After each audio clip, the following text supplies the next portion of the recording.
मुझसे बार बार प्रश्न किया जाता है, बार बार पूछा जा रहा है। आजकल के मित्र बोलते हैं कि तुम बड़े ज्यादा अग्रेसिव होकर के बात कर रहे हो। तो मुझे बताओ, हिमाचल सरकार ने एक अहम फैसला लिया है।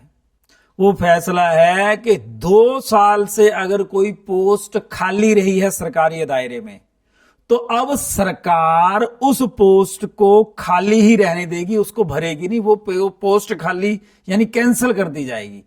कई सरकारी स्कूलों में 2006 से पुराने पहले से ही टीचर नहीं है, आज भी टीचर वहां नहीं है, वो खत्म हो गए पोस्टें। अब वहां टीचर नहीं आएगा।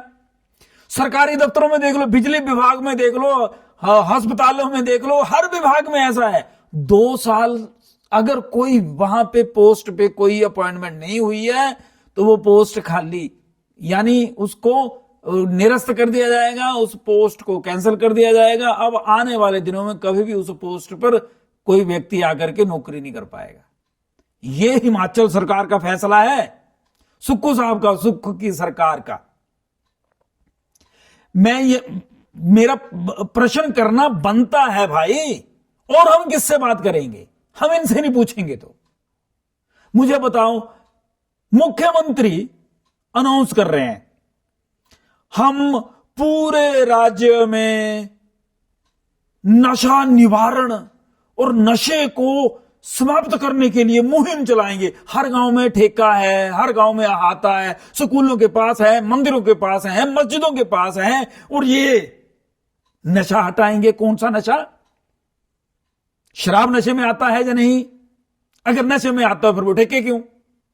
और अगर शराब नशे में नहीं आता है तो आपको लिख करके रखना चाहिए, बच्चों को बताना चाहिए। स्कूल्स में बताओ, स्कूल की बगल में खुलवा दो, कॉलेजेस के बगल में खुलवाओ ना, कि भैया शराब नशे में नहीं आता, ये तुम भी पियो दोपहर में फ्रूटी के तौर पे। दिल्ली में किया था केजरीवाल ने, वैसे ही आप लोग भी कर दो। लेकिन ये डबल स्टैंडर्ड नहीं चलेंगे।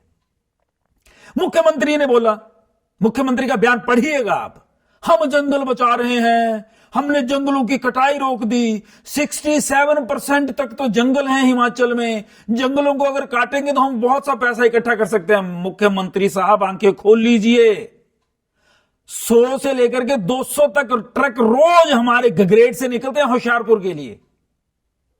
वो नहीं दिखाई देते इनको, हमने तो कभी सुना ही नहीं वो बंद हुए हैं। और आजकल एक और तरीका आ गया, उनको त्रिपाल से ढक देते हैं। आगे लकड़ी दिखती थी, अब लकड़ी दिखती नहीं, वो ढके हुए जाते हैं। और एक मुख्यमंत्री बोल रहा है, एक मुख्यमंत्री जब ऐसी बातें बोलेगा तो जो जंगल काटने वाले चोर हैं उनको तो शाबाशी मिलेगी ना, उनको तो कॉन्फिडेंस आएगा ना कि मुख्यमंत्री को तो पैसा ही चाहिए, सरकार को उसे पैसा चाहिए, पैसा दे दो, टुकड़ा फेंक दो, एंजॉय करो। इतनी बड़ी पोस्ट पे बैठे हैं आप लोग, इसलिए मुझे बोलना पड़ता है, इसलिए मैं बोलता हूं। अगर किसी को बुरा लगता है तो आप कमेंट कर दो, भाई तुमने ये बात गलत बोली है, इस पे विचार करो। मैं आपको विश्वास दिलवाता हूं, मैं अगर मेरे शब्दों में कोई गलती होगी मैं माफी मांग लूंगा, मुझे शर्म नहीं और दिक्कत नहीं आएगी इसमें। लेकिन अगर सही है तो आपका समर्थन चाहूंगा।